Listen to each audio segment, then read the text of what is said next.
Starting in 2023 for UFC 283 and on, the UFC will be charging $79.99, $80 instead of $75, their fourth price increase since 2019.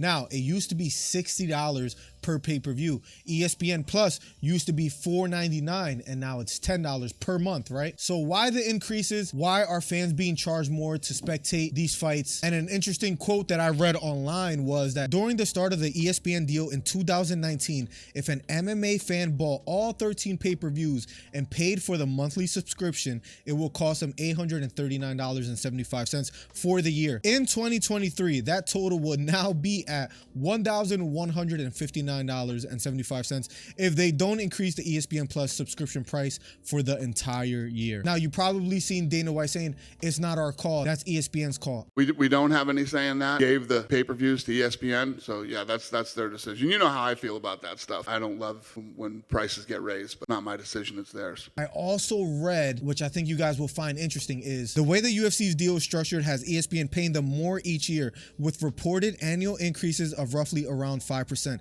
This contracted revenue also plays a part on why the UFC keeps breaking their financial records each year since the ESPN deal started. So is Dana White being a little dishonest? You guys let me know in the comments below on whether you feel that plays a part. But a lot of fans are upset about the increase, but of course Jake Paul had to say something himself, and he made a tweet about this, and his tweet said, "Meanwhile, a bum whose claim to fame is being Conor's friend is making a bigger purse to box a YouTuber than all current UFC champions. UFC makes almost $500 million a year. If they were to increase minimum fighter pay to $50K per fight, at most it will cost them is $20 million."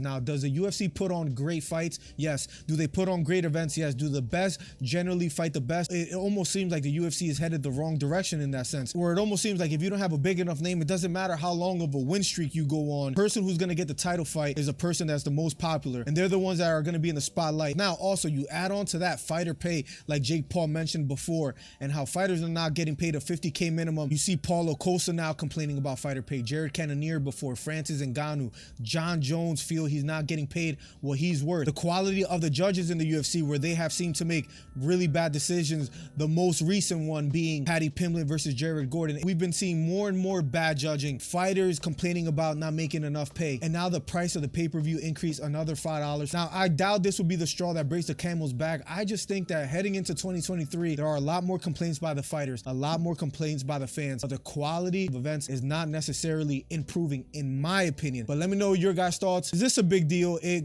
jumping from $60 in 2019 to $80 in 2023. You guys let me know in the comments below. Subscribe if you haven't already for more content like this, and I'll catch you in the next video. Peace.